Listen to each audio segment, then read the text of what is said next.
पराई स्त्रियों से संबंध बनाने से यमराज के दरबार में कौन सी सजा मिलती है। नमस्कार दोस्तों, आपका स्वागत है धर्म आस्था यूट्यूब चैनल पर। दोस्तों, यह वीडियो को हर एक मनुष्य को पूरा देखना चाहिए, क्योंकि जो जानकारी बताई गई है वह आपकी जीवन को सतमार्ग में ले जाने के लिए सहयोगी प्रदान करेगी। दोस्तों, आइए वीडियो में आगे गुरु जी से सुनते हैं कि क्या कहते हैं वह इसके बारे में। दोस्तों, प्रेम को संसार में ईश्वर का रूप कहा गया है, लेकिन प्रेम मगर मर्यादा और नीतियों को ताक पर रखकर काम भावना में बदल जाए तो इससे बड़ा पाप कुछ भी नहीं है। इस पाप की ऐसी सजा है जिसे जानेंगे तो आपका दिल दहल जाएगा।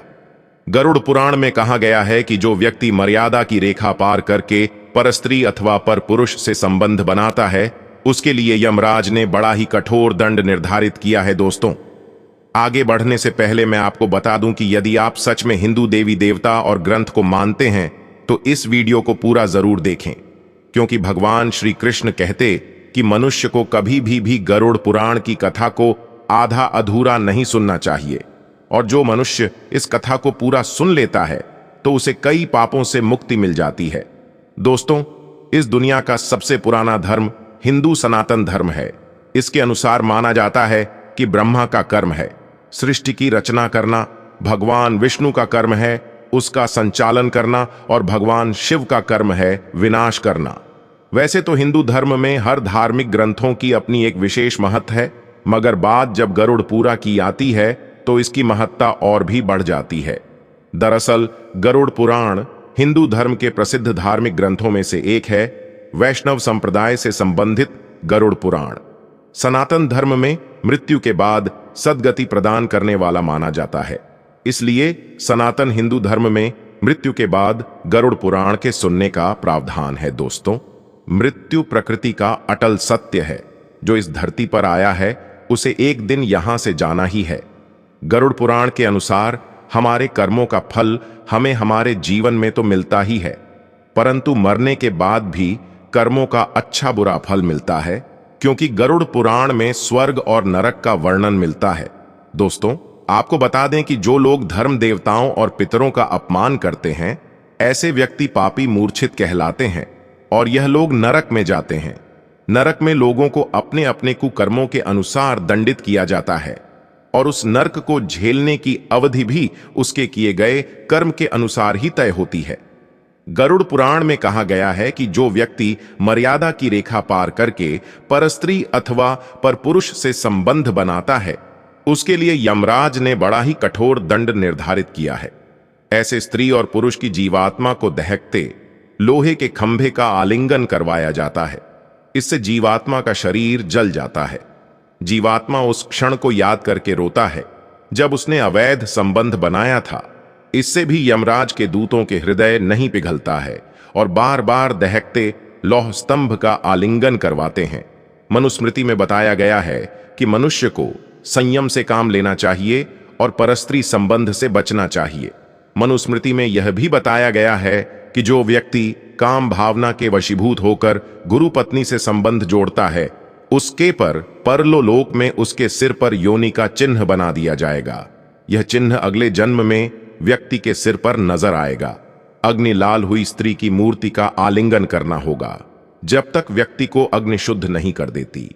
ऐसे व्यक्ति के लिए तीसरी सजा यह है कि उसे अपने लिंग और अंडकोश को अपने हाथों से काटकर दक्षिण पश्चिम दिशा में चलना होगा जब तक उसकी मृत्यु नहीं हो जाती है।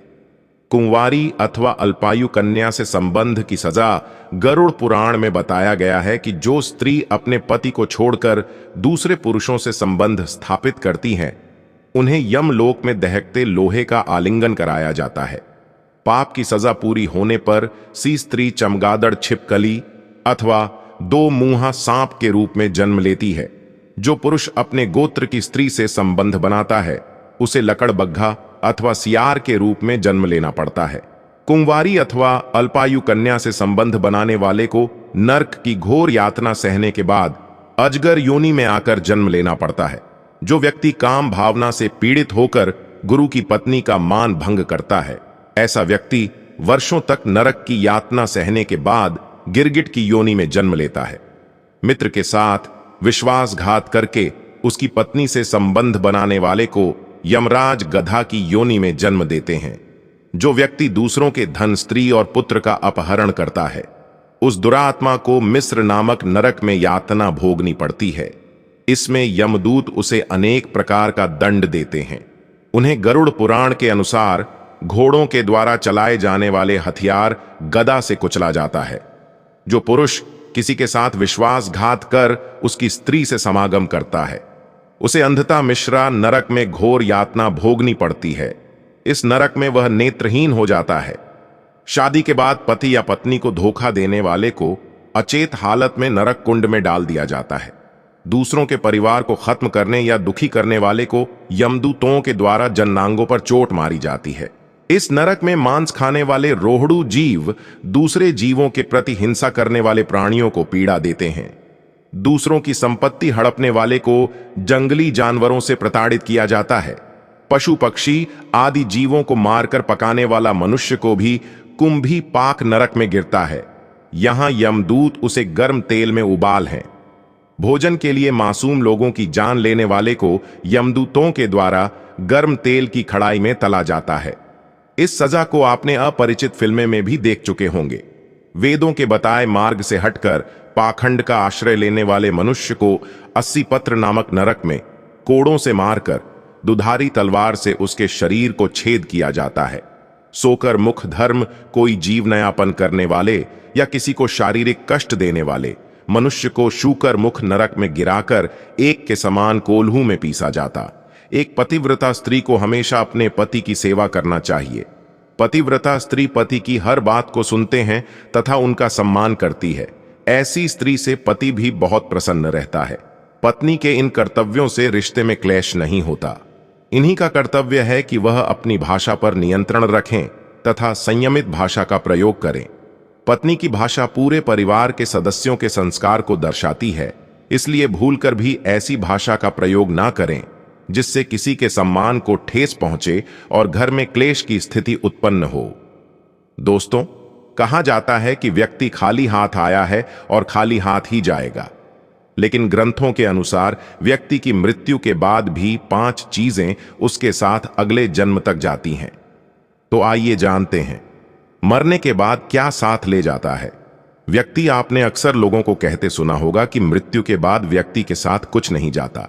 जो भी उस व्यक्ति से जुड़ी भौतिक सुख की चीजें हैं, वहां सब यही रह जाती हैं।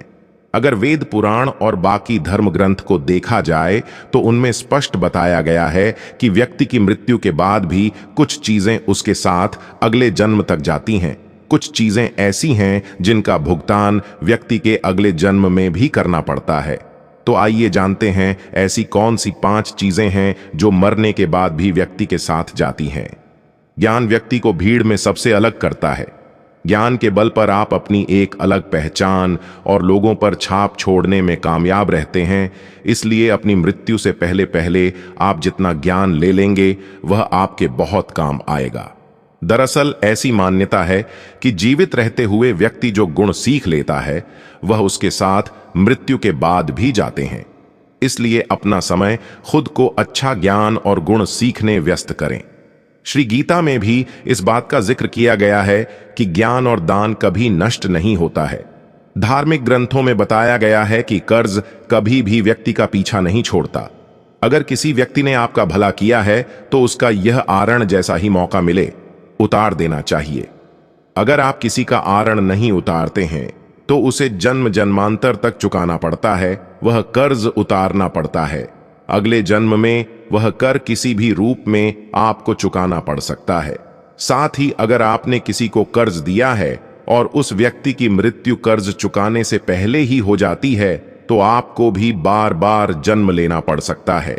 इसीलिए ऐसे व्यक्ति को उसकी मृत्यु के साथ ही माफ कर देना आपके लिए उचित रहेगा। ग्रंथों के अनुसार अगर किसी चीज को पाने की चाहत रखते हैं और वह चीज व्यक्ति को ना मिले तो मृत्यु के बाद भी उस चीज की वासना उसका पीछा नहीं छोड़ती। सांसारिक सुखों की चाहत रखना वासना ही है। वासना को लेकर विष्णु पुराण में एक कथा भी मौजूद है। जडीडीडी भरत को अपने हिरण के बच्चे से बहुत प्यार था। उसी के बारे में सोचते हुए उसने प्राण त्याग दिए। अगले जन्म में राजा को खुद हैरान रूप में जन्म लेना पड़ा, इसीलिए कामना और वासना को अपने मन में हावी नहीं होने देना चाहिए। साथ ही किसी भी चीज को लेकर अधिक मोह माया नहीं होनी चाहिए। गीता में कहा गया है कि मनुष्य जीवन बिना कर्म के संभव नहीं है। हर पल मनुष्य अच्छे या बुरे कर्म करता है। मृत्यु समीप आने पर व्यक्ति के कर्मों द्वारा ही तय होता है कि उसे परलोक में सुख मिलेगा या दुख के परिणाम से अगले जन्म में अच्छा बुरा फल प्राप्त होता है। कर्म 7 जन्मों तक व्यक्ति का पीछा नहीं छोड़ते हैं। इसका एक उदाहरण महाभारत में भी मौजूद है।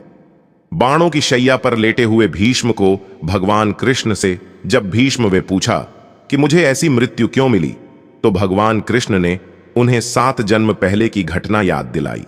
7 जन्म पहले भीष्म ने एक अधम सांप को उठाकर नागफनी के कांटों पर फेंक दिया था।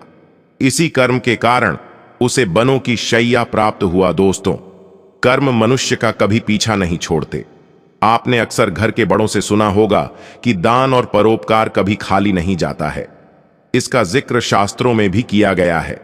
जीवन में अगर कोई अपरिचित व्यक्ति आपकी मदद करता है, इसका अर्थ है वह पिछले जन्म में आपके द्वारा किए गए दान और परोपकार को चुका रहा है। इसलिए दान पुण्य करते रहना चाहिए। यह व्यक्ति की मृत्यु के बाद भी इसके साथ जाते हैं।